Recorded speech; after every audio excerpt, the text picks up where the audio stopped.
स्वागत है दोस्तों। आप सुन रहे हैं कहानी वार्ता अपने दोस्त विक्रम के साथ। शुरू करते हैं डॉन का मंत्री भाग 3। धर्मा के जाने के बाद जुबैल बूथ पर पहुंचा। बूथ वाले से कहा, ये जो इंडियन अभी अभी फोन करके गया है, उसने कहाँ कहाँ फोन किए? तो मैं क्या मतलब? जुबैल ने जैकेट के नीचे पैंट में फंसी रिवॉल्वर की झलक दिखाई उसे। गोली मत चलाना, बूथ वाले ने कहा और मशीन में लगी स्लिप निकालकर उसे थमाई। उसने 2 जगह फोन किया, इंडिया में और दूसरा लोकली। थोड़ी बहुत हिंदी जानता हूं, इसलिए ज्यादा बातें समझ नहीं पाया। जो समझे हो वो बताओ। दोनों फोन पर माई की बात कर रहा था। लोकल फोन पर तो उसने कहा कि वो माई के बारे में जानकारी चाहता है। डॉन के मंत्री का भी जिक्र आया था बातों में। जुबैल वहां से बाहर आया। उसने हाथ में थमी पर्ची पर दोनों नंबरों पर नजर दौड़ाई। उसके बाद जुबैल ने सारा को फोन किया। धर्मा ने होटल से बाहर आकर फोन किया। पहले इंडिया फिर लोकल। वो माई के बारे में जानकारी चाहता है।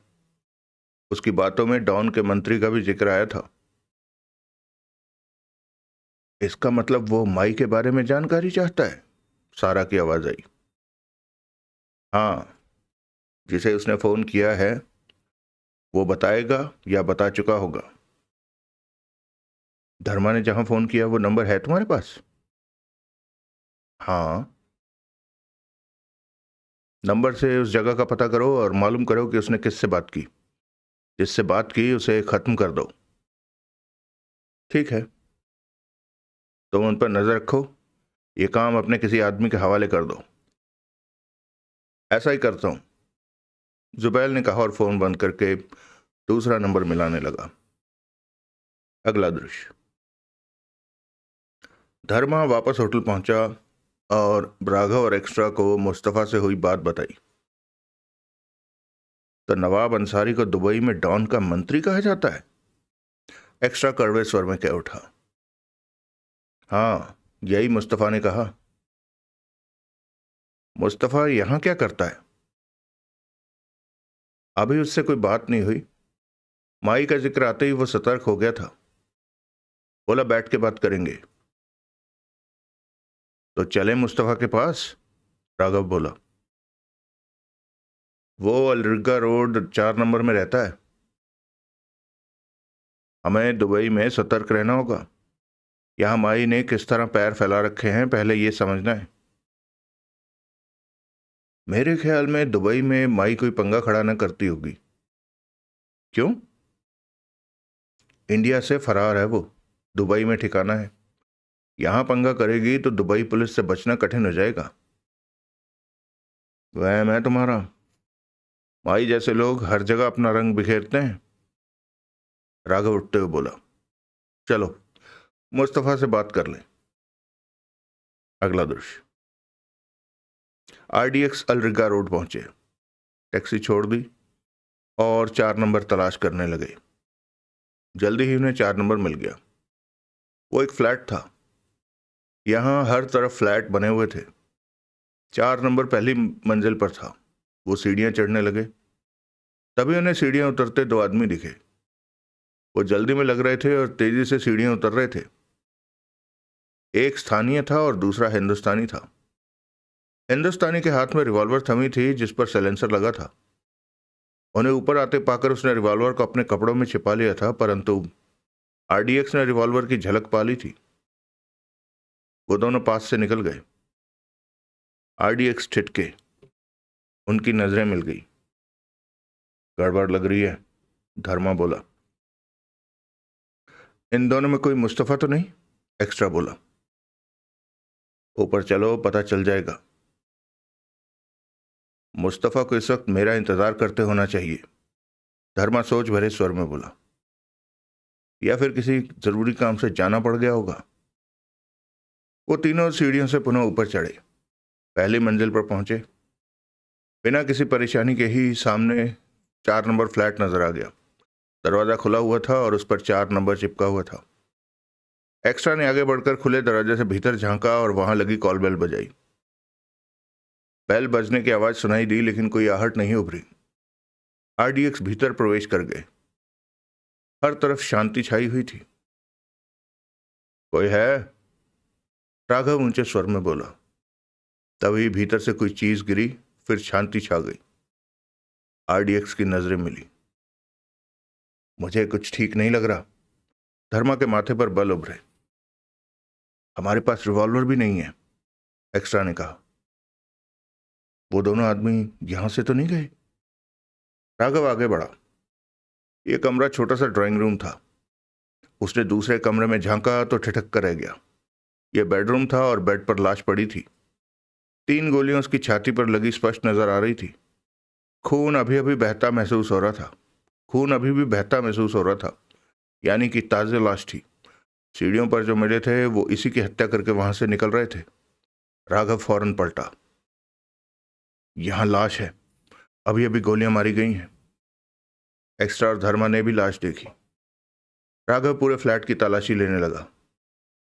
दूसरे कमरे में एक और लाश मिली। किचन में 20 बरस का एक भारतीय युवक दुबका डरा सहमा सा दिखा, जिसने कि अपने को बचाने के लिए दरवाजे की ओट ले रखी थी। राघव को देखते ही जैसे वो आतंक में घिर गया। डरो मत, राघव बोला, हम अभी यहां पहुंचे हैं। वो भयभीत अंदाज में राघव को देखता रहा। मुस्तफा ने बुलाया था हमें, हमने उसे फोन किया था, राघव पुनः बोला। वो कुछ संभला, जैसे उसे विश्वास आया हो कि सामने वाले से उसे कोई डर नहीं है। मेरे साथ 2 और भी हैं, राघव बोला। डरो मत, बाहर निकल आओ। हमने उन्हें जाते देखा था। वो 2 लोग थे। एक के हाथ में साइलेंसर लगी रिवॉल्वर भी देखी थी। क्या उन्होंने यहां पर गोलियां चलाई? उसने जवाब में कुछ नहीं कहा, परंतु वो खड़ा हो गया। राघव ने उसका हाथ पकड़ा और किचन से बाहर कमरे में ले आया। वहां एक्स्ट्रा और धर्मा को खड़े पाकर उसने राहत की सांस ली। फिर अगले ही पल वो रो पड़ा। चुप हो जाओ, एक्स्ट्रा ने उसका कंधा थपथपाया। हम जानते हैं कि तुम मरते मरते बचे हो। वो रोता रहा। राघव ने सिगरेट सुलगा ली। क्या नाम है तुम्हारा? राजू। वो अपनी आंखों से आंसू साफ करता कह उठा। उन लोगों ने मुस्तफा भाई को मार डाला। कौन लोग थे? मैं नहीं जानता। तुम क्या करते हो? क्या लगते हो मुस्तफा के? धर्मा ने पूछा। मैं उसका खाना बनाता था और जो बाहर के काम कहता वो भी कर देता था। वो मेरे को इंडिया से लाया था, सुबकते हुए बोला राजू। ठीक है, अब आराम से बात बताओ, क्या बात हुई थी? एक्स्ट्रा बोला। मेरे को कुछ नहीं पता। मुस्तफा साहब का कोई फोन आया था, उनके भाई राशिद के दोस्त का। वो मैंने ही फोन किया था, धर्मा ने कहा। मैंने ही इस फोन पर पहले बात की थी, फिर मुस्तफा साहब ने। फिर मुस्तफा साहब ने बोला कि धर्मा नाम का एक आदमी आएगा अभी। इसके बाद वो अपने काम में व्यस्त हो गए। आधा पौना घंटा बीता कि वो 2 आदमी आए। बेल बजाई। मैंने दरवाजा खोला तो एक ने मुझे पकड़ा और मेरे से पूछा कि आधा पौना घंटा पहले किसने फोन पर माई के बारे में बात की, किसने डॉन के मंत्री के बारे में बात की। मैं घबरा गया था और बता दिया कि मुस्तफा साहब ने फोन पर इन शब्दों का इस्तेमाल किया था। उसके बाद उन्होंने बिना कुछ कहे घर की तलाशी ली। तब मुस्तफा साहब के दोस्त भी यहाँ थे। उन्होंने दोनों को गोली मारी और चले गए। डर से मैं किचन में जा छिपा था। धर्मा के माथे पर बल पड़ गए थे। राघव और एक्स्ट्रा भी चौंके। आरडीएक्स की नजरें मिली। धर्मा का फोन आने के बाद मुस्तफा ने कहीं फोन किया? एक्स्ट्रा ने पूछा। मेरे ख्याल से तो नहीं। तो फिर उन दोनों को कैसे पता चला कि मुस्तफा ने फोन पर क्या क्या बात की? मुझे क्या मालूम। यह तो बहुत खतरनाक बात है, धर्मा गंभीर स्वर में कह उठा। जो बात मैंने मुस्तफा से की वो किसी को इतनी जल्दी कैसे पता चल गई कि मैंने क्या बात की, और वो आकर मुस्तफा को मार गए ताकि वो हमें माई या नवाब अंसारी के बारे में कुछ बता ना सके? यही बात है, परंतु किसी को मालूम कैसे हो गई ये बात? राघव होंठ भींचे कह उठा। वो दोनों थे कौन जिन्होंने मुस्तफा को मारा? मेरे ख्याल से वो माई के आदमी ही होंगे, धर्मा बोला। माई के आदमी होते तो मुस्तफा की अपेक्षा हमें मारते, एक्स्ट्रा ने कहा। यह जरूरी तो नहीं है। क्या माई को हमारे दुबई आने के बारे में पता चल गया है कि हम यहां नवाब अंसारी को मारने आए हैं? अगर ये बात माई को पता होती तो हमारा निशाना लिया जाता। यहां से निकलो। आरडीएक्स की नजरें मिली। मुस्तफा के पास रिवॉल्वर है? धर्मा ने राजू से पूछा। राजू हिचकिचाया। हमसे घबराओ मत। है, वो हमें दे दो। मुस्तफा तो अब जिंदा नहीं रहा, हम खतरे में हैं, रिवॉल्वर हमारे काम आएगी। कहते हुए एक्स्ट्रा ने 50 दिरहम का नोट उसके हाथ में रखा तो वो दूसरे कमरे में चला गया। वापस आया तो रिवॉल्वर थी उसके हाथ में। धर्मा ने रिवॉल्वर लेकर मैगजीन चेक की। फुल थी वो। .32 की नई रिवॉल्वर थी वो। धर्मा ने जेब में रख ली। बेहतर होगा कि तुम ये बात किसी को मत बताना कि हम यहां आए थे, एक्स्ट्रा बोला। नहीं बताऊंगा। पुलिस को फोन करो और लाशों के बारे में खबर कर दो, राघव ने कहा। तुम्हें डरने की जरूरत नहीं है, पुलिस तुम्हें कुछ नहीं कहेगी। आरडीएक्स बाहर निकल गए, सीढ़ियां उतरने लगे। रिवॉल्वर पर साइलेंसर लगा था, मैंने देखा था। वो सीढ़ियां उतर रहे थे, तभी गोलियां चलने की आवाज नहीं गूंजी। मुझे उन दोनों के चेहरे अच्छी तरह याद हैं। धर्मा का स्वर गंभीर था। मैं भी उन्हें पहचान सकता हूं, एक्स्ट्रा बोला। धर्मा कुछ कहने लगा कि एक्स्ट्रा ने टोका। होटल पहुंचो, वहीं बात करेंगे। मेरे ख्याल से हम खतरे में हैं, कोई भी हम पर गोली चला सकता है। अगला दृश्य। यह बात तो तय है कि यह काम माई का नहीं है, राघव कह उठा। कोई दूसरा ये क्यों करेगा? एक्स्ट्रा ने राघव को देखा। किसी और का हमसे क्या मतलब?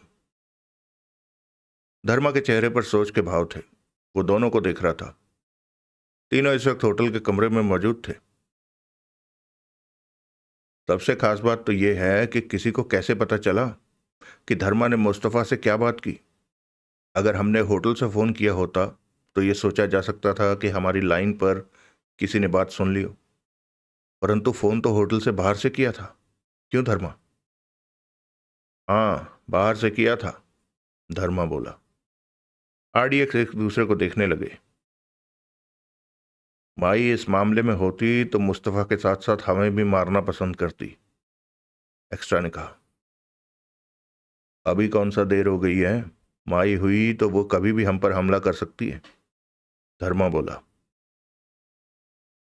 इसका मतलब हमारा दुबई आना खुल चुका है। माई जानती है कि हम दुबई क्यों आए हैं? ये पक्का नहीं है, हमारी अटकलें हैं।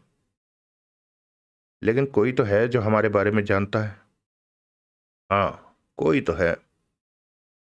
वो हमारे पर नजर रखवाता भी हो सकता है। आरडीएक्स की निगाहें पुनः मिली। इसका मतलब हम खतरे में हैं? यकीनन है।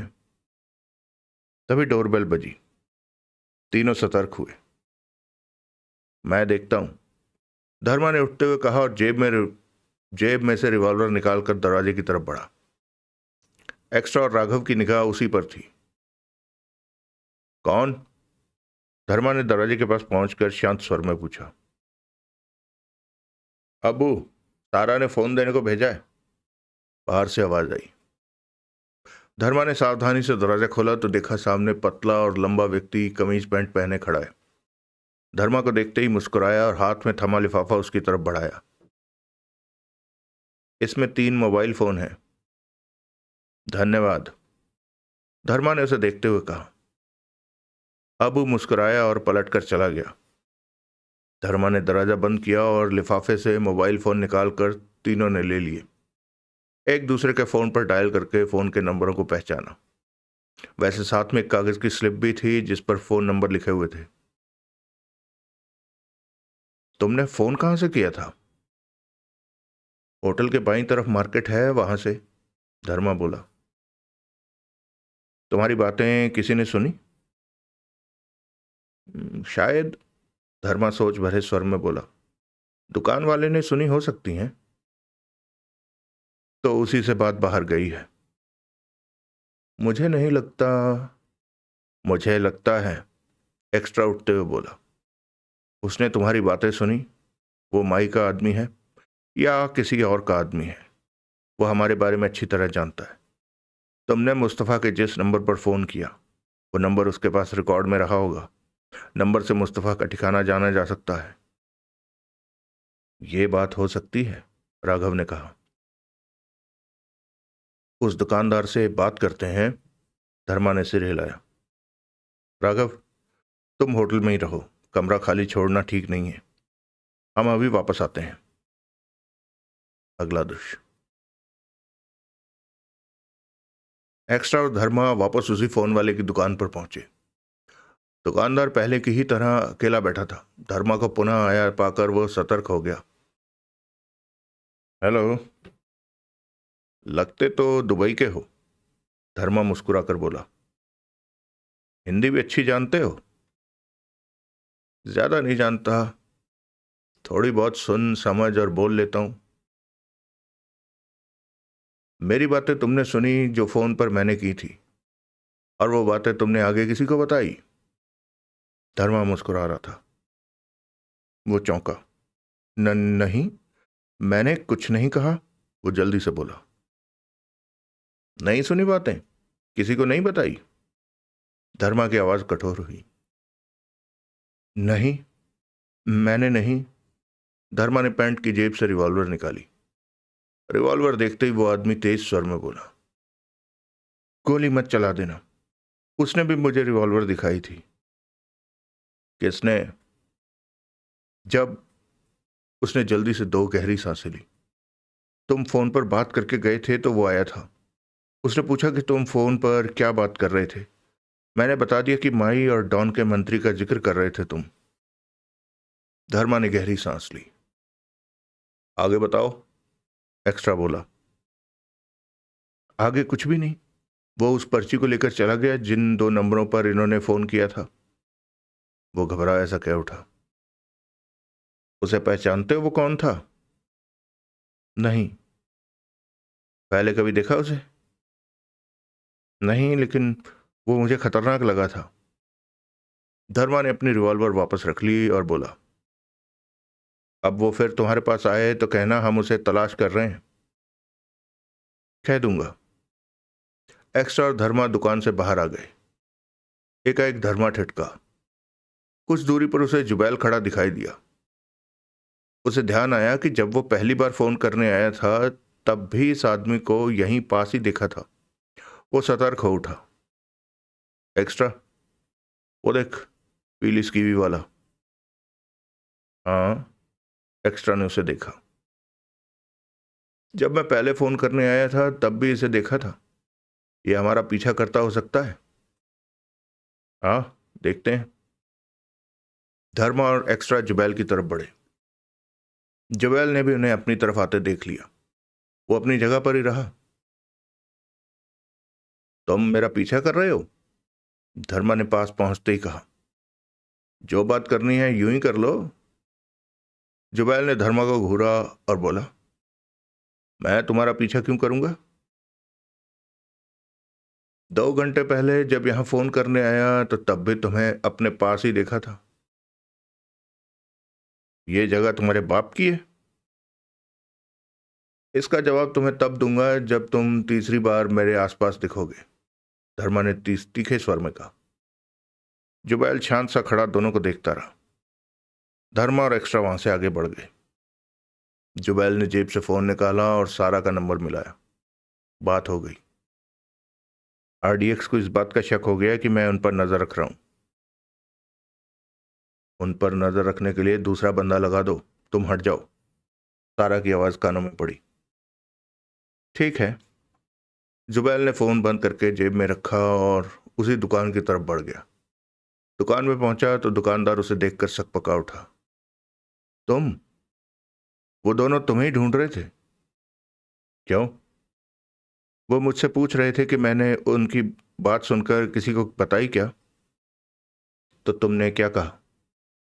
मैंने कहा कि तुम्हें बता दी। क्या करूं? वो भी मुझे रिवॉल्वर दिखा रहे थे। गोली मार देता तो? जुबैल का चेहरा शांत रहा और वो दुकान से बाहर आ गया। अगले ही पल ठिठक गया। सामने ही एक्स्ट्रा और धर्मा खड़े व्यंग भरी निगाहों से उसे देख रहे थे। जुबैल के चेहरे पर कोई भाव नहीं आया। धर्मा और एक्स्ट्रा पास आ पहुंचे। तो वो तुम ही हो जो हम पर नजर रख रहे हो और ये जानते फिर रहे हो कि हम क्या कर रहे हैं। तुमने ही मुस्तफा को शूट किया। तुमने नहीं, तुम्हारे आदमियों ने, एक्स्ट्रा बोला। तब हम भी वहीं थे और उन दोनों को गोलियां मारने के बाद जाते देखा था। जुबैल ने मौत भरी नजरों से दोनों को देखा। कौन हो तुम? धर्मा ने भिचे स्वर में पूछा। मुझे जानते होते तो इस तरह मेरा रास्ता न रोकते, जुबैल ने सर्द स्वर में कहा। क्यों? तू तोप है? एक्स्ट्रा ने उसे घूरा। नहीं, लेकिन इतना याद रखो कि ये दुबई है। हमारे लिए दुबई है तो ये तेरे लिए भी दुबई है। मेरे लिए दुबई नहीं है। दुबई मेरा घर है। मैं यहीं का हूं। एक्स्ट्रा और धर्मा सतर्क थे। कौन हो तुम? मत पूछो, मैं नहीं बताऊंगा। किसके लिए काम करते हो और हम पर नजर क्यों रख रहे हो? बच्चों जैसी बातें मत करो। तुमने कैसे सोच लिया कि मैं इन सवालों का जवाब दूंगा? नहीं दोगे? एक्स्ट्रा का स्वर खतरनाक हो गया। नहीं। जुबैल खतरनाक अंदाज में मुस्कुरा पड़ा। ये गरम दिमाग का है। धर्मा ने एक्स्ट्रा की तरफ इशारा किया। इससे बचकर रहना। जुबैल व्यंग भरे अंदाज से मुस्कुराता रहा। तो तुम हमारी बातों का जवाब नहीं दोगे? कितनी बार कहूं कि नहीं? धर्मा ने रिवॉल्वर निकाली और जुबैल की पेट पर नाल लगा दी, कुछ इस तरह कि आते जाते लोग ये सब न देख सकें। धर्मा की आंखों में दरिंदगी आ ठहरी। अब बताता है सारी राम कहानी।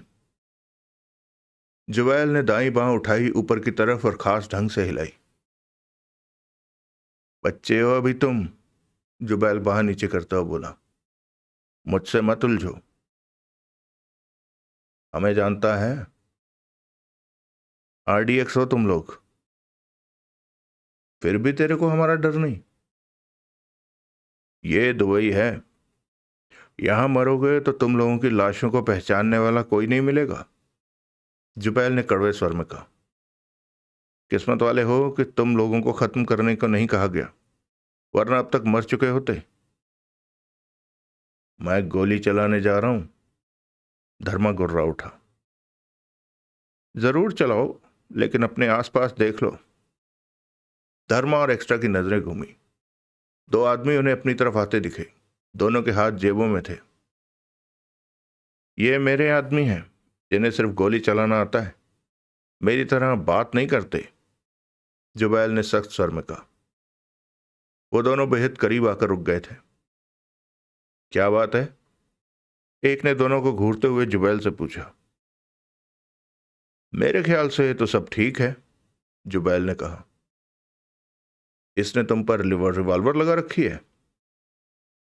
ऐसे ही मजाक कर रहा है, जुबैल ने धर्मा को घूरते सर्द स्वर में कहा। तुम? धर्मा रिवॉल्वर पीछे करके जेब में रखता बोला। माई के आदमी हो? जुबैल बिना कुछ कहे पलटा और आगे बढ़ता चला गया। वो दोनों पास ही खड़े रहे। धर्मा और एक्स्ट्रा ने उन दोनों व्यक्तियों को देखा, फिर होटल की तरफ बढ़ गए। अगला दृश्य। हम लोग यहां खामोशी से नवाब अंसारी को मारने आए थे, परंतु कोई हमारे बारे में सब कुछ जानता है। वो हम पर नजर रखवा रहा है। वो हम पर नजर रखवा रहा है और हमारा पीछा किया जा रहा है। मुस्तफा को इसलिए मार दिया गया कि हम उससे माई के बारे में ना पूछ सकें, एक्स्ट्रा बोला। आरडीएक्स होटल के कमरे में मौजूद थे। हम पर नजर रखने वाला है कौन? यही तो समझ में नहीं आ रहा, लेकिन लोग खतरनाक हैं। जो हम पर नजर रख रहा है वो बेहद खतरनाक लगा। उसके दो आदमी भी आसपास थे। ये बात तो स्पष्ट है कि वो किसी संस्था की तरह काम कर रहे हैं। माई? माई भी हो सकती है, नहीं भी। माई ही है, ये मान लेने में क्या दिक्कत है? अगर माई है तो वो ये भी जानती होगी कि हम नवाब अंसारी को मारने आए हैं। ऐसे में माई हम पर नजर रखने से बेहतर समझती है कि हमें खत्म कर दिया जाए, लेकिन हम पर एक बार भी हमला नहीं हुआ। यहां हम नवाब अंसारी को मारने आए थे और खुद ही अनजानी मुसीबत में फंसते जा रहे हैं। हमने दुबई में किसी को नहीं बताया कि हम यहां नवाब अंसारी को मारने। सारा को बताया था कि हम आ रहे हैं। सारा की बात छोड़ दो, उसका इस मामले से कोई लेना देना नहीं। सारा ने किसी और को बता दिया हो? वो ऐसा नहीं करेगी।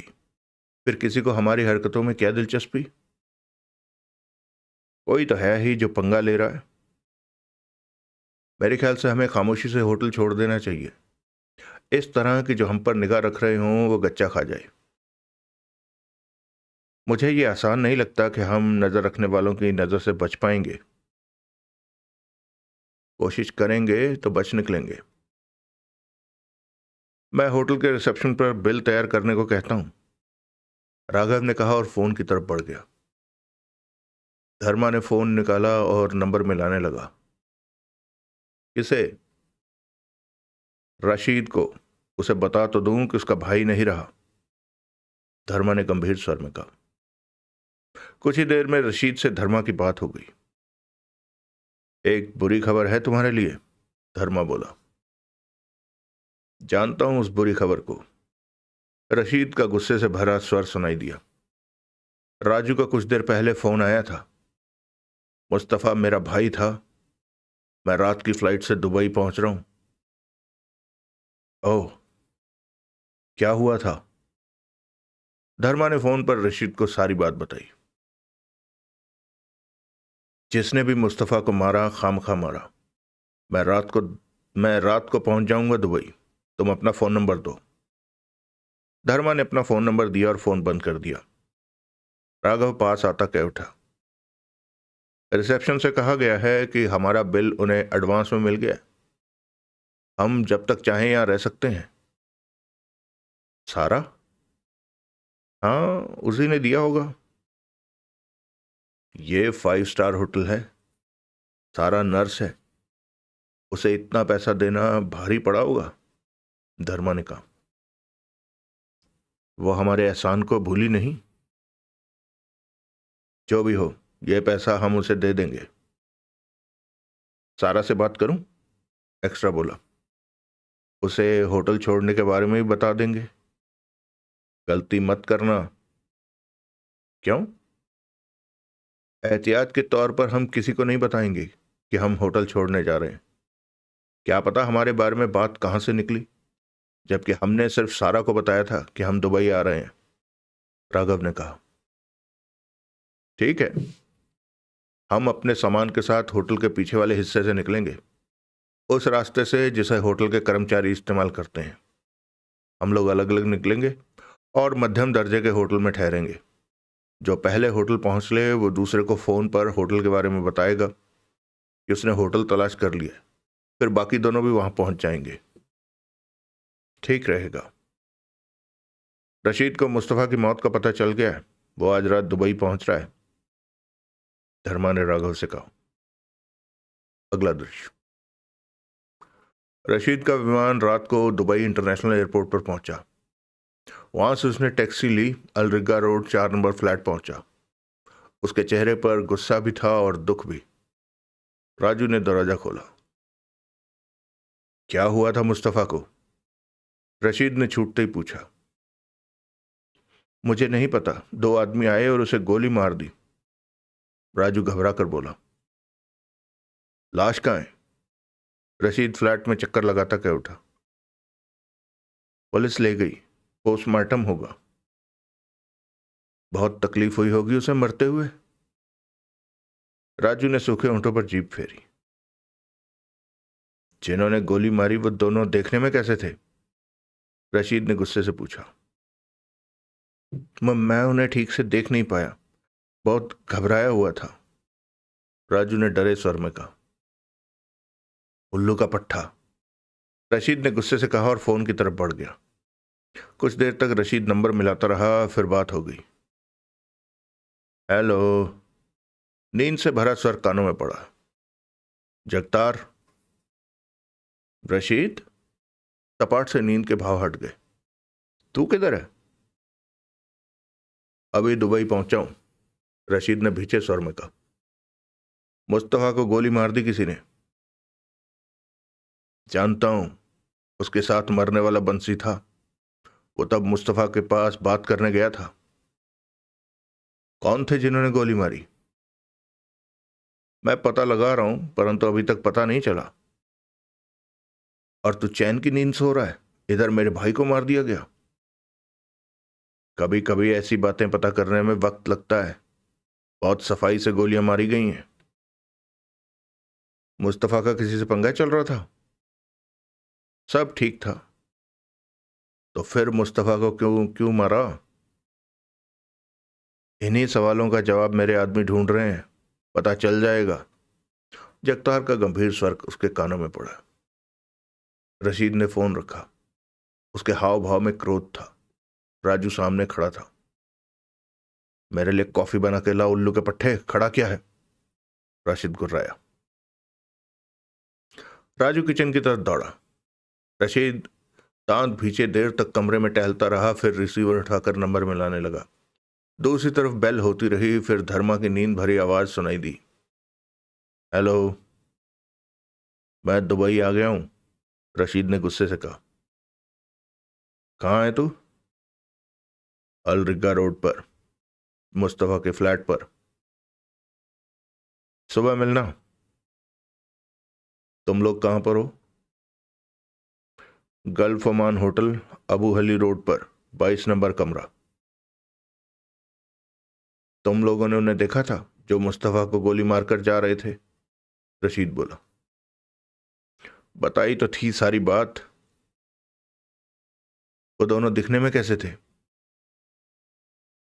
फोन पर उनका हुलिया क्या बताऊं, मिलेगा तो इस बारे में बात करेंगे। ठीक है, मैं सुबह आऊंगा, रशीद ने उखड़े स्वर में कहा और रिसीवर रख दिया।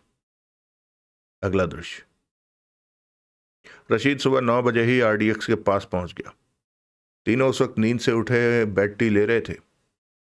रशीद का चेहरा सामान्य था। भाई की हत्या और आधी अधूरी नींद की वजह से आंखें लाल हो रही थी। हमें तुम्हारे भाई की मौत का अफसोस है, राघव ने गंभीर स्वर में कहा। मुस्तफा मेरा प्यारा भाई था, रशीद ने बैठते हुए कहा। हो सकता है उसकी मौत की वजह तुम हमें मानो। नहीं, मैं तुम लोगों को दोष नहीं दे रहा हूं, रशीद ने परेशान स्वर में कहा। चाय मंगा रशीद के लिए, एक्स्ट्रा बोला तो धर्मा ने इंटरकॉम पर चाय के लिए कहा। अगर हमें पता होता कि हमारे मिलने की वजह से मुस्तफा की हत्या हो जाएगी तो हम पीछे रहते। रशीद ने आरडीएक्स को देखा। तुम लोग माई के बारे में क्या जानना चाहते हो? हमें माई के खास आदमी नवाब अंसारी की जरूरत है, उसे साफ करना है। क्यों? नवाब अंसारी ने 5 साल पहले इंडिया में बम विस्फोट किए थे और दुबई भाग आया। उन बम विस्फोटों में धर्मा की मां बहन मर गई थी। कुछ दिन पहले नवाब अंसारी इंडिया गया था, राघव बोला। तो वहीं उसकी गर्दन क्यों ना तोड़ दी? गर्दन तोड़ देते उसकी हम, धर्मा के दांत भिज गए। लेकिन देवराज चौहान ने मामले में दखल दे दिया। डकैती मास्टर देवराज चौहान? वही, उसके बीच में आ जाने की वजह से नवाब अंसारी हमारे हाथों से निकल गया। गलती देवराज चौहान की भी नहीं थी, उसने जो किया वो उसकी मजबूरी थी, एक्स्ट्रा ने कहा। वीरेंद्र त्यागी नाम के शातिर ने देवराज चौहान के खिलाफ ऐसा जाल बुना कि उस जाल से बाहर निकलना मुश्किल था। वीरेंद्र त्यागी? नाम नहीं सुना कभी, रशीद बोला। कुत्ता बहुत हरामी है, राघव कह उठा। हमारा उससे तगड़ा वास्ता पड़ा है। होगा कोई। रशीद पुनः परेशान नजर आने लगा। तभी वेटर चाय दे गया। चाय पियो। रशीद ने टेबल पर पड़ा चाय का प्याला अपनी तरफ खिसकाया और घूंट भरकर बोला, मैं उसे नहीं छोड़ूंगा जिसने मुस्तफा को मारा है, बेशक वो कोई भी हो। छोड़ना भी नहीं चाहिए।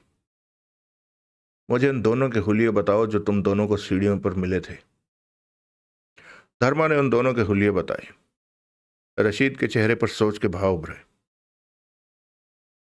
एक और भी है इनका साथी जो हम पर नजर रख रहा था, एक्स्ट्रा बोला। वो कैसा? एक्स्ट्रा ने जुबैल का हुलिया बताया। शायद मैं इसे पहचानता हूं। रशीद के दांत भिज गए। कौन है ये? जुबैल। कौन जुबैल? हनीफ भाई के आदमियों में से एक है। हनीफ भाई? आरडीएक्स की नजरें मिली। हनीफ भाई वही काबुली वाला? काबुल वाला? वही। वो तो साल भर पहले मारा गया था। उसकी कार में किसी ने बम लगा दिया था। लेकिन उसका काम तो सलामत है, रशीद कड़वे स्वर में बोला। उनकी बेटी संभालती है। बेटी?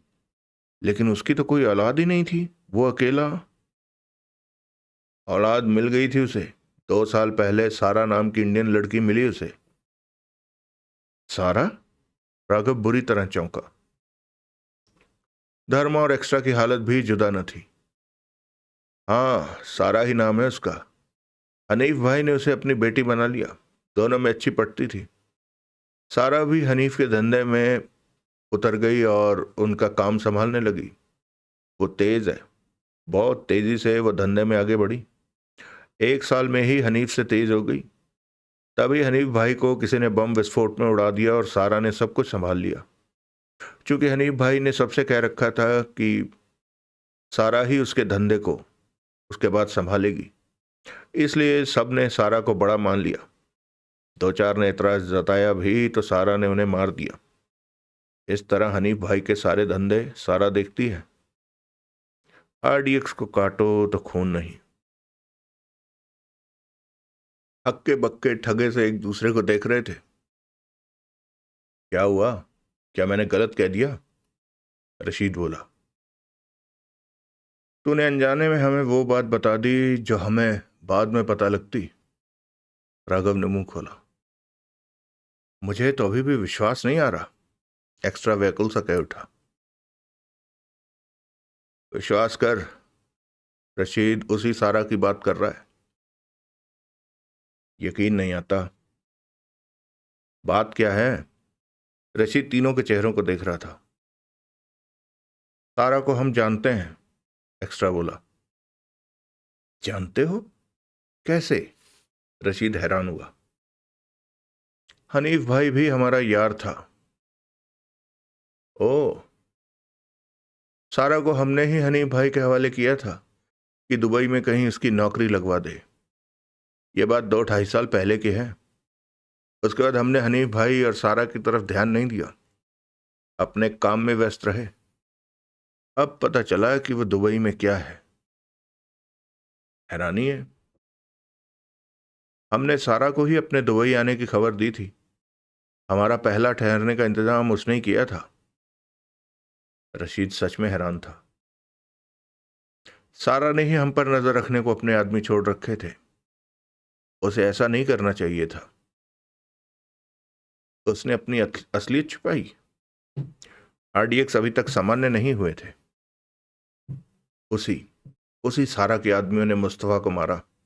यह हत्या सारा के इशारे पर की गई होगी, रशीद बोला। आरडीएक्स की नजरें मिली। मेरे ख्याल से दुबई में कुछ हो रहा है जिसका हमें पता नहीं, और हम यहां आकर नवाब अंसारी को ढूंढने लगे, जबकि सबसे पहले हमें दुबई के हालात जानने चाहिए थे। राघव गंभीर स्वर में कह उठा। अब ऐसा ही होगा, एक्स्ट्रा ने कहा।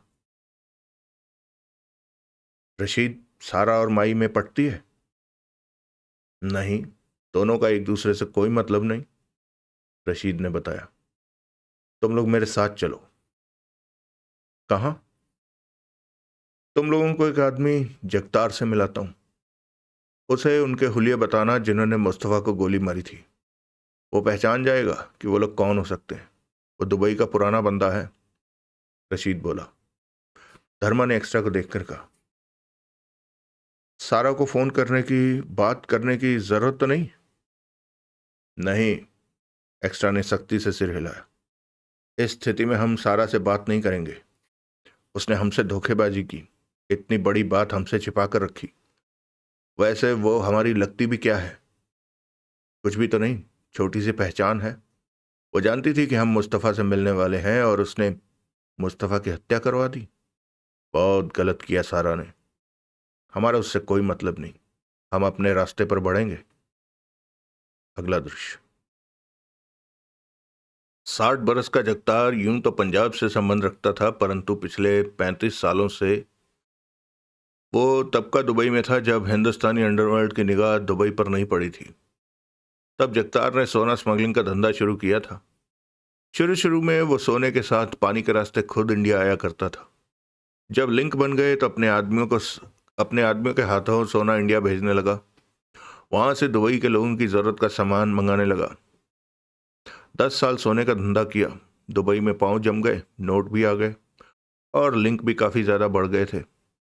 अफगानिस्तान के लिंक का भी फायदा उठाया और दुबई में बैठे बैठे अफगानिस्तान से इंडिया और पाकिस्तान हेरोइन भेजने लगा।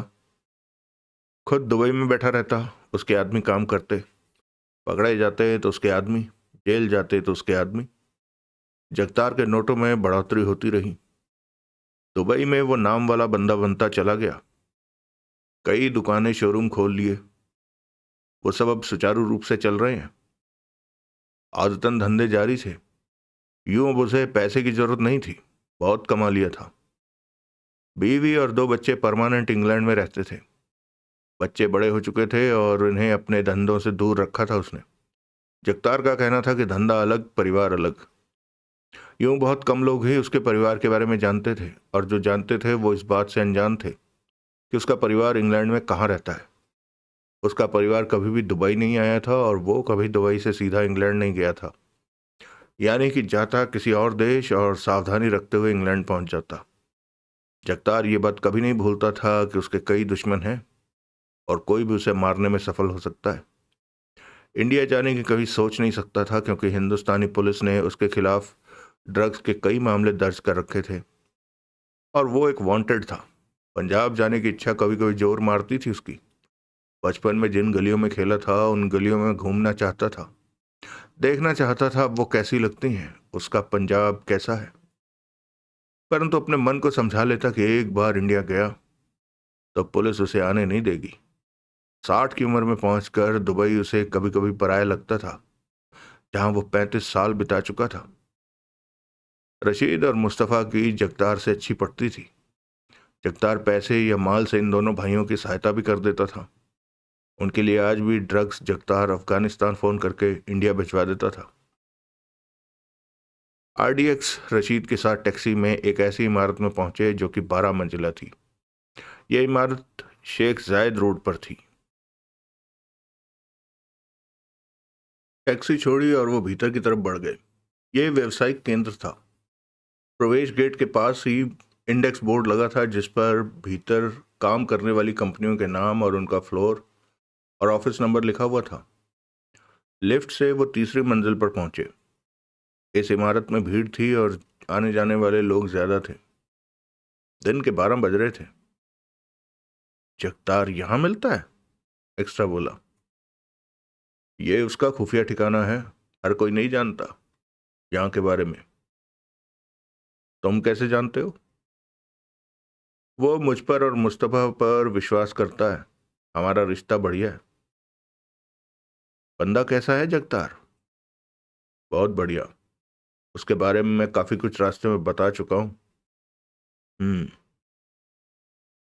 मेरा और मुस्तफ़ा का कारोबारी काम इतना ही नहीं जगतार है। मेरा और मुस्तफ़ा का कारोबारी काम इतना नहीं है जगतार से जितनी दोस्ती है। मतलब कि जगतार से पैसा नहीं, दोस्ती कमाई? ठीक समझे। असल में वो क्या है ये तुम लोगों को बता ही चुका हूं। तीसरी मंजिल पर वो कालीन बिछी 5 फुट चौड़ी गैलरी में आगे बढ़ गए। अन्य लोग भी आ जा रहे थे। एक बंद दरवाजे पर पहुंचकर रशीद ठिठका। दरवाजे पर अल जहरीर फ्रूट जूस की प्लेट लगी थी। ये फ्रूट जूस का काम उसी का है, ब्रांड बिकता है। रशीद ने दरवाजा धकेला और भीतर प्रवेश कर गया। सामने काफी बड़ा हॉल था। वहां 20 से 30 टेबल लगी थी। इस वक्त करीब 50 लोग वहां मौजूद थे जो अपने काम में व्यस्त थे। बातों का शोर उभर रहा था। रशीद एक टेबल पर पहुंचा। टेबल पर बैठे व्यक्ति से हाथ मिलाया। मिलना है, रशीद बोला। उस व्यक्ति ने फोन का रिसीवर उठाया, नंबर मिलाया। किसी का ध्यान इस तरफ नहीं गया। सर, बात होते ही वो बोला। रशीद साहब आए हैं, साथ में 3 लोग भी हैं। उसका स्वर धीमा था। फोन दो उसे। लो, बात करो। उस व्यक्ति ने रिसीवर रशीद को थमाया। जगतार, रशीद बोला। तुम्हारे साथ कौन है? RDX। नाम सुन रखा है। इंडिया से हैं? हाँ। मेरे पास क्यों ला रहे हो उन्हें? बिना काम के नहीं लाऊंगा। चिंता मत कर, भरोसे के हैं। कोई भरोसे का नहीं है आजकल, सब मतलब के हैं। कब से जानता है तू इन्हें? पुराना। 5 नंबर में आ जा। रशीद ने रिसीवर रख दिया और RDX से बोला, चलो। बंद दरवाजे की तरफ बढ़ गया। किधर? पास ही जाना है, रशीद बोला। कमरे से बाहर निकलकर गैलरी में वो आगे बढ़ गए। बहुत छिपकर रहता है जगतार। रहना पड़ता है। उस पर कई जानलेवा हमले हो चुके हैं।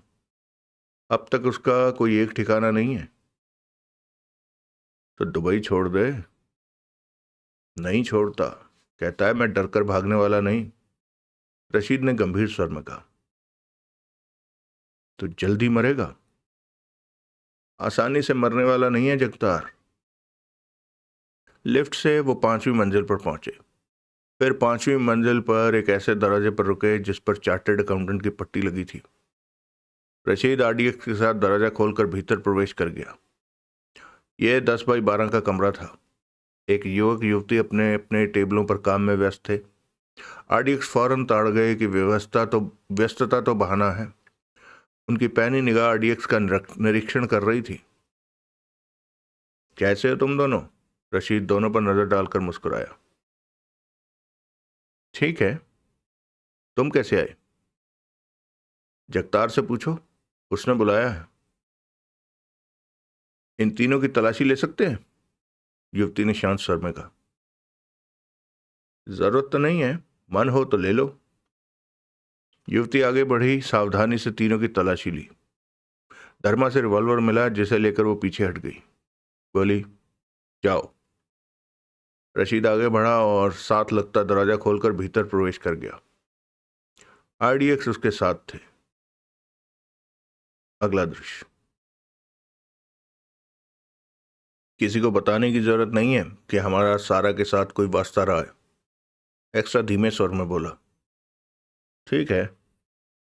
रशीद और RDX भीतर प्रवेश कर गए। ये पहले कमरे से दुगना कमरा था और सजे हुए ऑफिस के रूप में था। 3 फुट चौड़ी और 7 फुट लंबी टेबल के पीछे आरामदेह कुर्सी पर जगतार बैठा था। 60 बरस का जगतार 50 की तरह स्वस्थ नजर आ रहा था। सिर के बाल सफेद थे, परंतु उन बालों में काली लटें थी। मूछें भी सफेद काली मिक्स थी। वो शांत सा रहने वाला दिख रहा था, लेकिन उसकी आंखों में बसे भाव बताते थे कि वो खतरनाक है। जगतार मुस्कुराया और उठ खड़ा हुआ। रशीद से गले मिला। RDX से हेलो हुई। वो सब बैठे तो जगतार ने कहा, मुस्तफा की मौत का मुझे सच में अफसोस है। किसने मारा उसे? रशीद के होंठ भिज गए। अभी पता नहीं लगा, लेकिन लग जाएगा, जगतार ने सिर हिलाकर कहा। RDX ने मारने वालों को देखा है? अच्छा, कैसे देख लिया? जगतार ने आरडीएक्स पर नजर डाली। तब हम मुस्तफ़ा से मिलने सीढ़ियां चढ़ रहे थे और वो दोनों मुस्तफ़ा को मारकर नीचे उतर रहे थे, धर्मा बोला। तो पकड़ा क्यों नहीं? तब हमें क्या पता था कि वो क्या करके आ रहे हैं। यह भी तो हो सकता है कि उन्होंने मुस्तफ़ा को ना मारा हो, तुम्हारा ख्याल गलत हो। तब एक के हाथ में साइलेंसर लगी रिवॉल्वर थी। दिखने में कैसे थे वो? धर्मा ने उनका हुलिया बताया। सुनकर जगतार की आंखें सिकुड़ी। जानता है?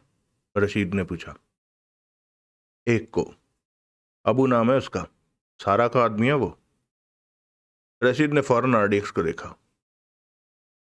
सारा के बारे में कुछ बताओ, राघव शांत स्वर में बोला। हनीफ भाई ने सारा को अपनी बेटी के रूप में अपने धंधे में उतारा। साल भर में ही उसने हर काम को इस तरह संभाला, हनीफ भाई से भी आगे निकल गई। तभी हनीफ को कार बम में किसी ने मार दिया तो सारा ने हनीफ भाई के धंधे को संभाल लिया। दुबई में सारा ने अच्छा नाम कमाया है। माई तो माई है, परंतु सारा भी कम नहीं है। लेकिन माई के सामने सारा कुछ भी नहीं है, क्योंकि माई एक मजबूत संस्था है। खतरनाक लोग इसमें भरे पड़े हैं। दुनिया के कई देशों में माई का कंट्रोल है, खासतौर से इंडिया में तो पूरी पकड़ है। माई का मुकाबला नहीं किया जा सकता। अबू से मिलना हो तो कहाँ मिलेगा? एक्स्ट्रा ने पूछा। जगतार ने रशीद को देखा। बता बता, मुझे क्या देखता है? उस हरामी ने मुस्तफ़ा को मारा है, रशीद ने खतरनाक स्वर में कहा। अल वसल रोड पर गोल्ड बार ही अबू का ठिकाना है, जगतार ने बताया। वो उधर ही होगा। रशीद की निगाह आरडीएक्स पर गई। सुना तुम तीनों ने? मुस्तफ़ा का हत्यारा अबू अल वसल रोड के गोल्ड बार में मिलता है। मर जाएगा वो, धर्मा बोला। आज ही? हाँ आज ही, अगर वो वहां हुआ। शुक्रिया। जिसने मेरे भाई को मारा है उसे मैं जिंदा नहीं देखना चाहता। फिर रशीद ने जगतार से कहा, इस मामले में जुबैल भी है। साला वो आरडीएक्स पर नजर रख रहा था। जुबैल? खतरनाक है वो, जगतार ने गंभीर स्वर में कहा। तुम लोगों का क्या मामला है? वो आरडीएक्स से बोला। हम कल ही इंडिया से आए हैं, माई के खास आदमी नवाब अंसारी को खत्म करने। क्यों? उसने 5 साल पहले इंडिया में विस्फोट किया था। उस विस्फोट में मेरी माँ और बहन मर गई थी, धर्मा सख्त स्वर में बोला। समझा, जगतार ने सिर हिलाया। नवाब अंसारी को दुनिया में डॉन का मंत्री कहा जाता है। वो माई का पैसा दुनिया भर में मुनाफे की जगह पर लगाता है और यदा कदा माई को अच्छी अच्छी सलाहें भी देता है। यही सुना उसके बारे में, परंतु तुम लोग चूक गए। मैंने सुना है नवाब अंसारी इंडिया गया था, वहाँ पुलिस के हत्थे पड़ गया था। इंडिया में मौका अच्छा था नवाब अंसारी पर हाथ डालने का। यहाँ तो मालूम है, हम इंडिया में उसे पकड़ लेते, राघव ने उखड़े स्वर में कहा। परंतु इस मामले में डकैती मास्टर देवराज चौहान आ गया और नवाब अंसारी हमारे हाथों से निकल गया। डकैती मास्टर देवराज चौहान? जगतार कुछ अजीब ढंग से मुस्कुराया। करामाती बंदा है वो भी, बहुत कुछ सुना है उसके बारे में। हरामी है साला, धर्मा भुनभुना उठा। तुम लोग नवाब अंसारी के लिए दुबई आए हो तो सारा के आदमी तुम्हारे पीछे कैसे पड़ गए? मालूम नहीं, राघव ने गहरी सांस ली। तुम माई के बारे में बात करो।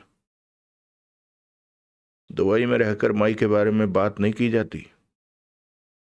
जगतार, परायों की तरह बात मत कर। आरडीएक्स अपने ही है, इन्हें मैं तेरे से भी पुराना जानता हूं।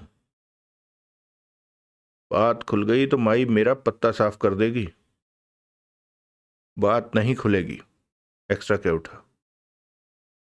तू डरता है माई से? धर्मा बोला। लगता है माई को जानते नहीं हो तुम लोग। शायद ठीक से ना जानते हो, धर्मा ने कहा। वैसे क्या जानते हो माई के बारे में? यही कि वो इंडिया से फरार मुजरिम है, दुबई में बैठकर इंडिया के धंधे संभाल रही है। और क्या?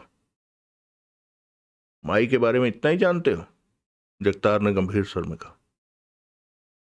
और भी कुछ है जानने को? फिर तो तुम लोग कुछ नहीं जानते। बचपने में तुम लोग नवाब अंसारी को ढूंढने निकल पड़े। जगतार मुस्कुरा पड़ा।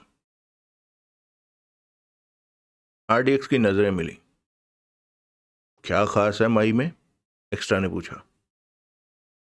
बहुत कुछ खास है, वो आग है, आग। आरडीएक्स की नजरें जगतार पर जमी रही। रशीद ने पहलू बदला। यह ठीक है कि करीब 25 साल पहले हिंदुस्तानी पुलिस से बचता हुआ एक परिवार दुबई आकर बस गया था। वो परिवार अपराधी प्रवृत्ति का था। यहां आकर भी वो गैर कानूनी काम करने लगा। इंडिया में अपने आदमियों के दम पर वहां भी पांव जमा लिए। 10 सालों में उस परिवार के पांव हर तरफ जम गए और कामों के लिए माई के नाम का इस्तेमाल होता रहा। माई कौन है कोई नहीं जानता। बहुत कम लोग माई से मिले, परंतु चेहरा कोई न देख पाया। माई जब भी किसी से मिलती तो उसका चेहरा स्पष्ट नहीं देख पाता। माई जब भी किसी से मिलती तो उसका चेहरा कोई स्पष्ट नहीं देख पाता। सुना है वो चेहरा ढके रहती हैं। दुबई में माई ने कभी कोई गलत काम नहीं किया, इसलिए माई यहाँ की पुलिस से हमेशा बची रही। आज भी दुबई पुलिस को माई से कोई खास शिकायत नहीं है। जगतार गंभीर स्वर में कहे जा रहा था। परंतु 6-7 साल पहले माई के पूरे परिवार को किसी ने खत्म कर दिया। किसने किया ऐसा ये मालूम नहीं हो सका। माई अकेली रह गई। क्योंकि उसके धंधे बहुत ज्यादा फैले हुए थे, इसलिए अपने कामों की दूसरे लोगों की सहायता से एक संस्था बना ली। कैसी संस्था? उसके बाद जो भी इन धंधों को संभालेगा उसे माई कहा जाएगा, और माई कोई औरत ही होगी। ओह।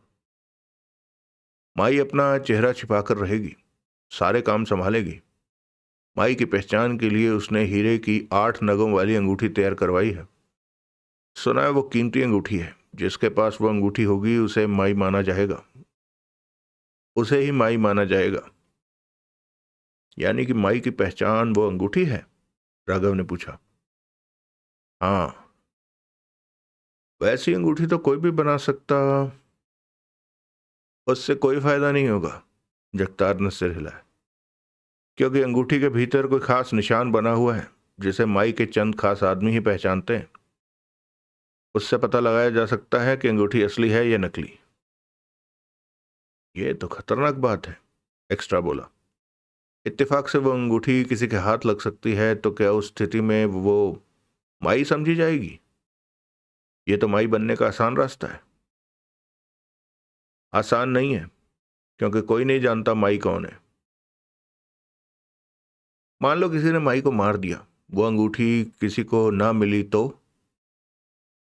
तो माई की कुर्सी खाली रहेगी। बड़े ओहदेदार आपस में मिलकर संस्था को चलाते रहेंगे। माई कोई औरत ही बन सकती है। हाँ, संस्था शुरू होते ही माई ने यह तय कर दिया था। लेकिन यह खतरनाक बात है, कोई भी माई का पता लगाकर उसकी हत्या करके अंगूठी ले सकता है। ऐसा हुआ भी है। हुआ है? धर्मा चौंका। हाँ, जगतार ने सिर हिलाया। करीब 3 साल पहले सुनने को मिला था कि माई की कुर्सी पर किसी और ने कब्जा जमा लिया है। किसी ने माई का पता लगाया, माई को मारा, वो खास अंगूठी और माई की कुर्सी पर हक जमा लिया। ओह, कौन है जो माई बनी?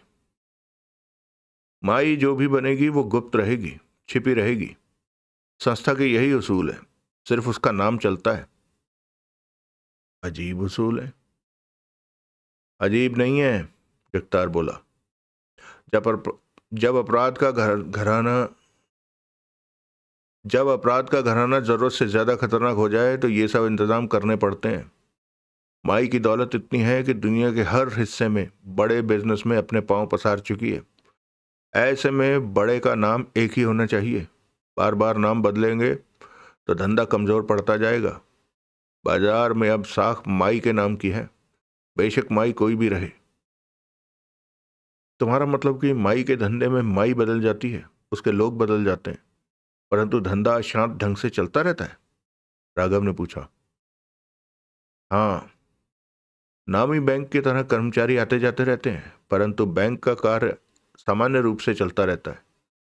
बैंक की साख अपनी जगह पर कायम रहती है। ठीक उसी तरह माई की संस्था है। सब काम ठीक से चलते रहते हैं, बेशक कैसा भी तूफान आ जाए। आरडीएक्स की नजरें मिली। रशीद शांत बैठा था। माई की संस्था के धंधे क्या हैं? क्या नहीं करती? जगतार ने दोनों हाथ हिलाकर कहा।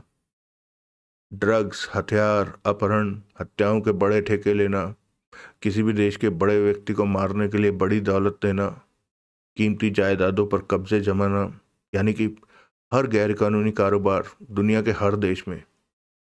पूरी दुनिया में माई के आदमी मौजूद हैं जो काम को कम से कम वक्त में अंजाम दे देते हैं। काम जितनी जल्दी चाहिए, पैसा उतना ज़्यादा। परंतु दुबई में माई कोई भी गैर कानूनी काम नहीं करती। एक दो बार दुबई सरकार भी माई से अपना काम करा चुकी है। ऐसा सुनने में आया कि माई ने दुबई सरकार से काम का पैसा नहीं लिया। माई और दुबई सरकार में शायद ये बात तय है कि किसी देश के दबाव में सरकार माई पर कार्रवाई नहीं करेगी। खूब। दुबई सरकार भी जानती है कि माई पर हाथ डालना आसान नहीं। वक्त आने पर माई पूरे दुबई को बर्बाद कर सकती है। सरकारों ने ऐसे समझौते अपराधियों के साथ अक्सर किए होते हैं, जगतार ने कहा। माई हर काम करती है, उसे सिर्फ पैसा चाहिए। हमने नहीं सोचा था कि माई इतनी खतरनाक संस्था है, एक्स्ट्रा ने होंठ सिकोड़े। जगतार मुस्कुराकर बोला। और तुम लोग रिवॉल्वर पकड़कर माई के मंत्री की हत्या करने निकल आए? ये मंत्री नवाब अंसारी करता क्या है? वो माई का पैसा दुनिया भर में फायदे की जगहों पर लगाता है। ऐसी जगहों पर लगाता है कि भविष्य में उस देश में माई की चल सके। साथ ही वो माई का सलाहकार है, माई का सबसे खास आदमी कह सकते हो उसे। ऐसे में तुम उसकी हत्या कैसे कर सकते हो? माई के ओहदेदार चंद घंटों में तुम्हें ढूंढ कर खत्म कर देंगे। दुश्मन पर झपटने से पहले उसकी ताकत को पहचानना बहुत जरूरी होता है। सुना? राघव ने धर्मा से कहा। सुन रहा हूं, धर्मा कड़वे स्वर में कह उठा। अफगानिस्तान में तैयार होने वाली ड्रग्स पर 80% माई का राज है।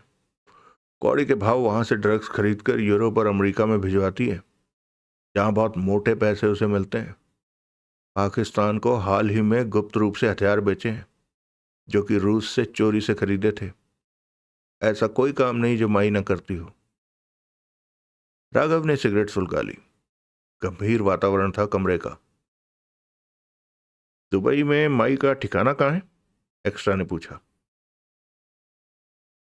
50 ठिकाने हैं माई के, एक हो तो बताऊं?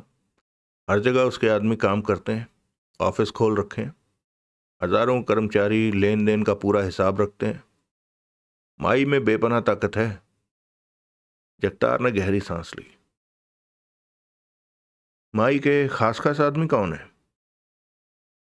क्या करोगे जानकर? तुम बताओ तो। कुछ पल की चुप्पी के पश्चात जगतार कह उठा। कबीर, सुल्तान, दयाराम, बनारसी, नदीम, कितने ही हैं। माई के कुछ खास खास ठिकाने बताओ। क्यों? यूं ही, तुम बताओ तो। कुछ करने की सोच रहे हो? जगतार की आंखें सिकुड़ी। पता नहीं, सोचा नहीं, लेकिन तुम निश्चिंत रहो, तुम्हारा नाम कहीं नहीं आएगा। हम मिले ही नहीं। क्यों मरने के रास्ते ढूंढ रहे हो? तुम माई के खास ठिकानों के बारे में बताओ। नहीं, मैं नहीं बताऊंगा। बता देना, रशीद गंभीर स्वर में कह उठा। मुझे इंडिया में रहना और कभी किसी मुसीबत में फंसा तो यही मेरे काम आएंगे। जगतार ने अनमने ढंग से माई के कुछ ठिकानों के बारे में बताया। नवाब अंसारी का ठिकाना कौन सा है? नहीं जानता। मेरा तो ख्याल है कि माई के खास लोग इन ठिकानों पर आते ही नहीं होंगे। जगतार बोला। तो काम कैसे संभालते हैं? उनके आदमी संभालते हैं जो फील्ड में रहते हैं, और माई के खास अपनी जगह पर बैठे उन्हें ऑर्डर देते हैं। वो जगह ही तो मैं जानना चाहता हूँ जहाँ वो बैठते हैं। वो जगह कोई भी हो सकती है। मैं क्या, कोई भी उन जगहों के बारे में नहीं जानता होगा, उनके आदमी भी नहीं। तुम ये बताओ कि हम नवाब अंसारी तक पहुंच कैसे सकते हैं? मैं नहीं जानता, या बताना नहीं चाहते, राघव ने शांत स्वर में कहा। जानता नहीं। जगतार ने शांत निगाहों से राघव को देखा। तो जो जानते हो उसके बारे में बता दो। मुझे कुछ नहीं पता, जगतार गंभीर स्वर में बोला। मेरी राय तो यही है कि तुम लोग नवाब अंसारी के चक्कर में मत पड़ो। माई के आदमियों से कोई टकरा कर सलामत नहीं रह सकता। पीछे हट जाओ।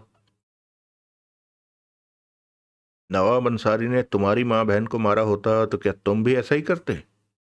एक्स्ट्रा ने शांत स्वर में पूछा। जगतार ने एक्स्ट्रा को देखा। जवाब दो, तब तुम क्या करते? मैं उसे मार देता, परंतु इस तरह कि किसी को पता न चले कि यह काम मैंने किया है। जगतार सपाट स्वर में कह उठा। ईमानदारी से जवाब दिया है तुमने? धर्मा ने सिर हिलाया। हम इंडिया से पीछे हटने के लिए नहीं आए हैं यहां। दुबई से तभी वापस जाएंगे जब नवाब अंसारी हमारे हाथों मर चुका होगा।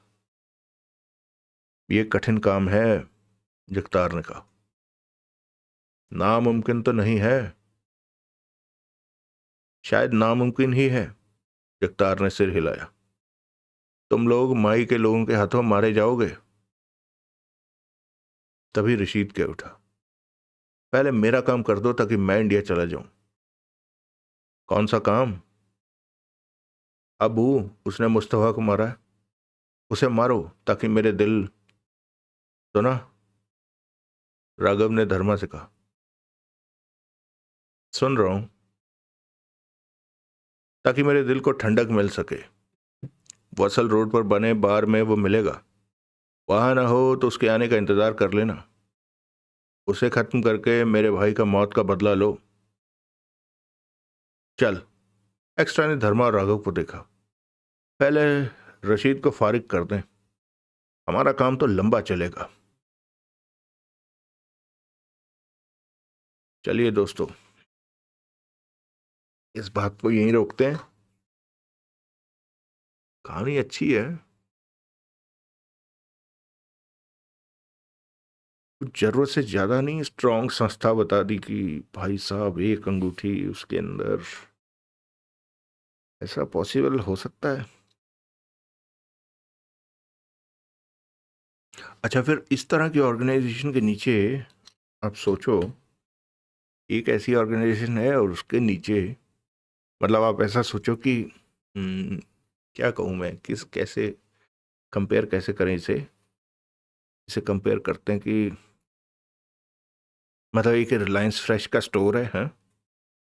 वो तो है ही, या मान लो वो जो बिग बाजार है वो हो, और उसके नीचे छोटे छोटे किराने की दुकान, कोई इधर खड़ खुली हुई है, कोई इस मार्केट में खुली है, कोई उस मार्केट में खुली हुई है। कहने का मतलब कि अगर माई इतनी बड़ी है तो उसके नीचे ये जगतार भी जिंदा है, वो हनीफ भाई भी जिंदा है, और भी दो चार होंगे। खैर, पर देखते हैं क्या बनता है। जरूरत दिक्कत ये होती है कि अगर इस तरह की कोई ऑर्गेनाइजेशन हो ना, उसमें अटैचमेंट कोई नहीं होती। मतलब ऐसा कुछ नहीं होता कि अगर जैसे अभी ये रशीद आया अपने भाई के बदला लेने के लिए, वहां तो एक आदमी गया तो फिर उसकी जगह दूसरा आदमी भर देंगे। खैर कोई नहीं, देखते हैं क्या बनता है। दोस्तों, आप लोगों ने कुछ कुछ लोगों ने, मैंने देखा, सब्सक्राइब कर लिया है। धन्यवाद। और आप लोगों के कमेंट्स भी आए। कृष्णा बहन ने कमेंट किया। कहानी, विक्रम भाई, विक्रमादित्य, नमस्कार। कहानी बहुत अच्छी लग रही है, अच्छा प्रस्तुतिकरण, लेकिन कहानी बहुत देर से आई। चलिए, क्षमा कीजिएगा, फिर मैं क्या कह सकता हूँ। शब्बीर भाई ने कहा है, वाह क्या थ्रिलर कहानी की शुरुआत की है, सस्पेंस की है ये नावल, बहुत ही बढ़िया होगा शायद। हाँ वैसे लिखा भी अच्छा गया है, मतलब इसमें ना अगर आपने देखा हो तो, मैंने इसका फ्लो देखा है, बहुत ही आसान सा फ्लो है इसका, मतलब वो जो खामखा के शब्द लिखे होते हैं ना वो नहीं है इसमें। जब हमें पता है कि भाई दो आदमी बात कर रहे हैं तो दोनों की बातचीत ही हो रही होगी, खैर तो उम्मीद है कि ये अच्छा निकलेगा। सूरज कुमार जी ने, अजय राजपूत जी ने, आप सबका धन्यवाद। राजेश जी ने कमेंट किया, आपका धन्यवाद। कृष्णा बहन का एक कमेंट और आया है, काफ़ी इंटरेस्टिंग हो रही है स्टोरी। जी हाँ, कबीर भाई का भी सेकंड पार्ट पे भी आया है कमेंट, सेकंड पे कि फर्स्ट पे आई है, सेकंड पे आया, ओके हाँ, ये दो कमेंट सेकंड पे। लाजवाब प्रस्तुति, देवराज चौहान, जगमोहन और RDX मिल जाए तो तबाही निश्चित है। धन्यवाद विक्रम भाई। ये ना शब्बीर भाई ऐसा होता है कि जिसमें ज़्यादा हीरो हो जाए ना, मतलब कैसे कहूँ मैं आपको, जैसे अपनी हिंदी फिल्मों में नहीं होता कि जिसमें ज़रूरत से ज़्यादा हीरो हो जाए ना, फिर उनका बैलेंस करना मुश्किल हो जाता है कि यार किसको बड़ा दिखाएं किसको छोटा दिखाएं, है ना। अगर मतलब एक ही हीरो हो तो ठीक है, वो हीरो है, उसने जो भी करना है करता जाए। दो तीन साइड से हीरो हों, जैसे जैसे जैसे जैसे एक वो पुरानी फिल्म थी ना जानी दुश्मन, या फिर आप लोगों ने फिल्म देखी होगी राज तिलक, या फिर परंपरा, क्षत्रिय, इस तरह की फिल्में जिसमें ज़रूरत से ज़्यादा अपने हर हर आदमी अपने आप में बड़ा है, तो फिर किसका वजन ज़्यादा रहेगा। अभी वो सारा भी है, मतलब कोई ऐसा बंदा या कोई ऐसी बंदी जिसने 2.5 साल के अंदर एक पूरी पूरी क्राइम ऑर्गेनाइजेशन को अपने हाथ में ले लिया हो, दम तो होगा उसमें। दूसरी तरफ RDX है, इधर से देवराज चौहान है, फिर वहाँ पर एक माई है, देखते हैं। खैर, इसी तरह की मज़ेदार उपन्यास लाते रहो, मालिक आपको खुश रखे, मालिक आपको भी खुश रखे, सबको खुश रखे। पिछले हफ्ते कहाँ गायब हो गए थे, अरे यार पूछो मत, यही तो दिक्कत है। अभी कृष्णा बहन भी कह रही थी कि देर से आई स्टोरी, इस समय मतलब ना कुछ टाइट हो रहा है, समझ नहीं, देख नहीं रहा आपको, पूरी दुनिया में मतलब ग्लोबल इकॉनमी गिर रही है यार। तो यहाँ हमारा भी उसी हिसाब से समय की किल्लत होती जा रही है। खैर, जितनी जल्दी पॉसिबल होगा मैं उतनी जल्दी लाऊंगा भाई, ये वादा है भाई का। इससे ज़्यादा मैं मतलब वादा करके करने वाली बात हो जाएगी, लेकिन कोशिश मेरी यही रहेगी जितनी जल्दी हो सके उतनी जल्दी दिया, ठीक है। धन्यवाद। अच्छा, एक कमेंट किया हुआ है ये SB जी ने, अरे ये तो बहुत लंबा चौड़ा कमेंट है, thank you for the consistent work. अच्छा, ये हांगकांग में डकैती पर किया कमेंट इन्होंने, thank you. Yes, breaking bad देखा था और वो सीन तो गजब था कि लाश का फ्लोर तोड़ के नीचे गिरने वाला। हाँ, वो अगेन वही, उसमें भी पहले भी हमने बात की है कि केमिकल प्रॉपर्टीज़ की बात ही अलग है। अब जैसे मान लो, हम सब ने देखा है कि फॉस्फोरस है, वो अपनी प्रॉपर्टी रखता है, सोडियम भी जहर है, कैल्शियम भी जहर है, ठीक है। और दोनों मिल जाएं तो उसे हम अपने खाने में डालकर खा रहे होते हैं, दोनों को मिलाकर। तो अलग अलग चीज़ों की अलग अलग केमिकल प्रॉपर्टी है। टॉकिंग ऑफ OTT, आपने मनी हाइस्ट देखी है? जी हाँ, देखी है। और जो सबसे पहली वाली है वो भी देखी है, उसके बाद तो 3-4 और बन गई हैं। मनी हाइस्ट में ना हालांकि ठीक है, वो जो उसका जो यानी जो जो वेब सीरीज है वो ठीक है, बट वो कहानी के तौर पर पढ़ने में ज़्यादा बढ़िया रहती, क्योंकि जब उसको मूवी के तौर पर दिखाया ना तो ज़रा लीप ऑफ फेथ कुछ ज़्यादा ही हो गया उसमें, कुछ ज़रूरत से ज़्यादा ऐसे सीन थे जिनको आगे बढ़ा दिया गया, खास तौर पे वो जो प्रोफेसर था। खैर, अब खुद सोचो ना कि मतलब अगर एक आदमी इतना काबिल है कि उसे स्पेशली बुलाया जा रहा है, कहीं पर कोई चोरी डकैती हो रही है तो बाकी सारे पुलिस अफसरों को हटा कर पीछे उसे बुलाया जा रहा है उस समस्या को हल करने के लिए, यानी कि वो आदमी पूरा तेज तलाक चंट होगा। उस आदमी को उन चोरों का सरदार बाहर बैठकर बेवकूफ़ बना रहा है, उस आदमी को या उस महिला को कह लो बेवकूफ़ बना रहा है। तो वहाँ पर मुझे लगा कि कैरेक्टर ने ना जस्टिस नहीं की दोनों उसके साथ। लिखने वाले ने, राइटर ने उनको ठीक से नहीं लिखा है, मुझे ऐसा लगता है, इतना अच्छा लिखने के बाद भी। खैर, अब ये तो उतना थोड़ा बहुत नमक तो डालना ही पड़ता है कहानी को आगे बढ़ाने के लिए। आपने लिखा है आगे, हम जो लोग जासूसी उपन्यास पढ़ते हुए बड़े हुए हैं, हमारे टेस्ट के लिए तो ये बहुत बढ़िया सीरीज है। बिल्कुल सही कहा आपने। ऐसी बहुत सी सीरीज हैं, मैंने शायद पहले भी आप लोगों को बताया होगा। अगर किसी ने जासूसी सीरीज देखनी है, मुझे जो लगता है, मैंने जितना भी अब तक जितनी भी सीरीज देखी हैं, उनमें सबसे द बेस्ट सीरीज जो मुझे लगी वो थी बर्न नोटिस। पता नहीं अब किसी पे उपलब्ध है कि नहीं है, पहले हॉटस्टार पर होती थी।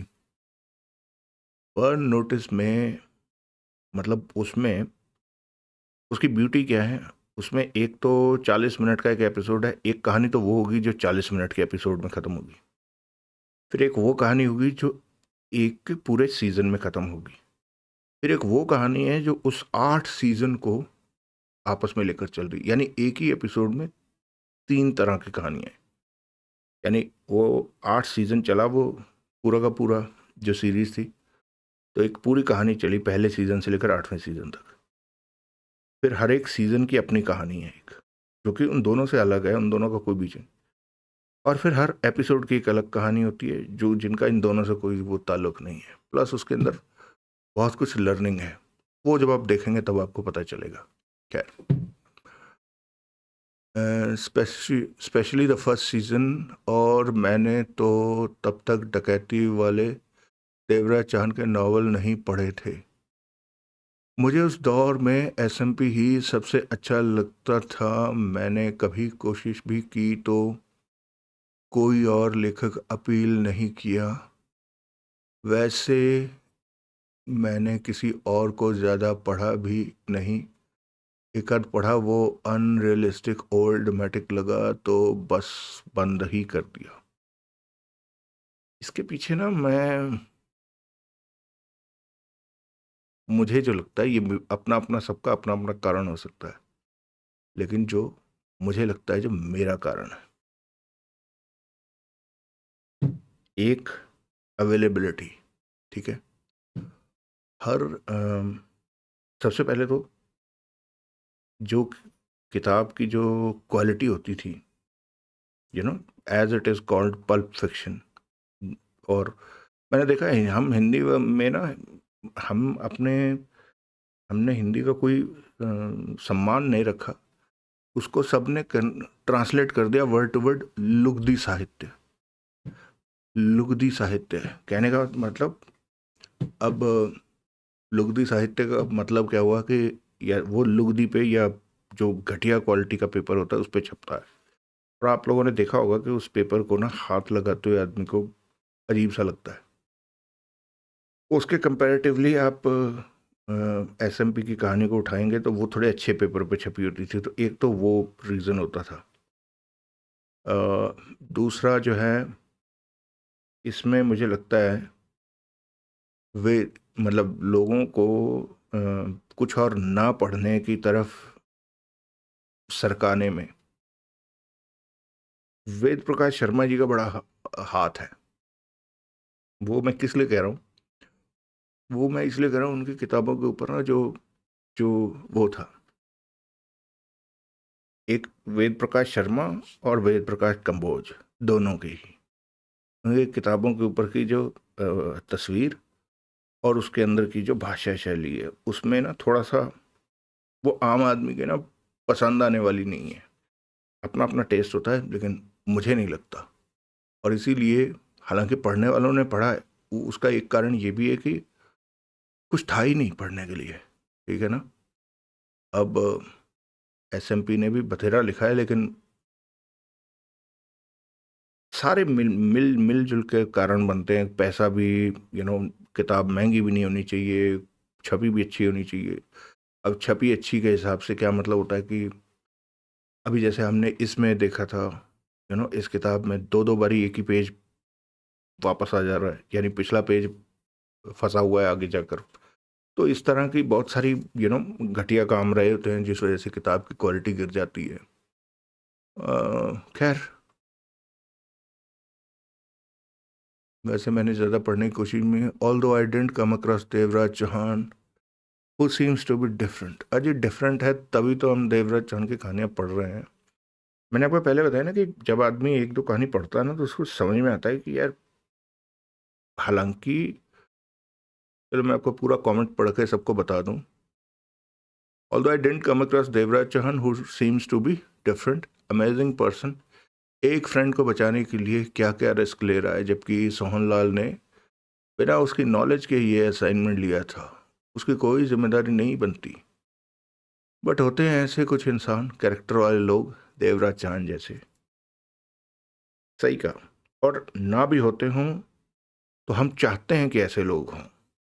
तो यू नो हम फैंटेसाइज कर रहे हैं ना, तभी तो अच्छा लग रहा है कोई भी चीज़। मतलब ये कैरेक्टर, विच मीन्स कि लोगों को अच्छा लगता है ये कैरेक्टर, ऐसा होना चाहिए, अगर ना भी हो तो। हाँ, इसमें भी लीप ऑफ फेथ, और फिर वैसे भी फॉर्चून फेवर्स द ब्रेव वाली बात होती है कि जब आप रिस्क लेते हैं तो भगवान भी आपका साथ देता है, देवराज चौहान का जैसे देता है, ठीक है। और सोहनलाल ने ना, वैसे मैं फिर भूल गया हूँ, मैंने पहले भी किसी बार ही कहा था, सोहनलाल ने एक जगह देवराज चौहान को पहले भी धोखा दिया हुआ है, किसी एक चोरी, किसी एक कहानी में ना, ये डकैती करते हैं और सोहनलाल सब कुछ लेकर भाग जाता है। I still don't remember, anyways. पर अच्छा लगा आपका कमेंट पढ़ के, बड़े दिनों बाद देवराज चौहान की किसी ने तारीफ की है। पता नहीं क्यों मुझे तो ऐसे लगने लग जाता है जैसे मेरी तारीफ कर दी हो किसी ने। Thank you. चलिए, बंद करता हूँ इसे, बहुत बातें हो गई। मिलते हैं हम अगले भाग में। तब तक आप सब सुखी रहें, स्वस्थ रहें, खुश रहें। जय हिंद, वंदे मातरम, जय श्री राम।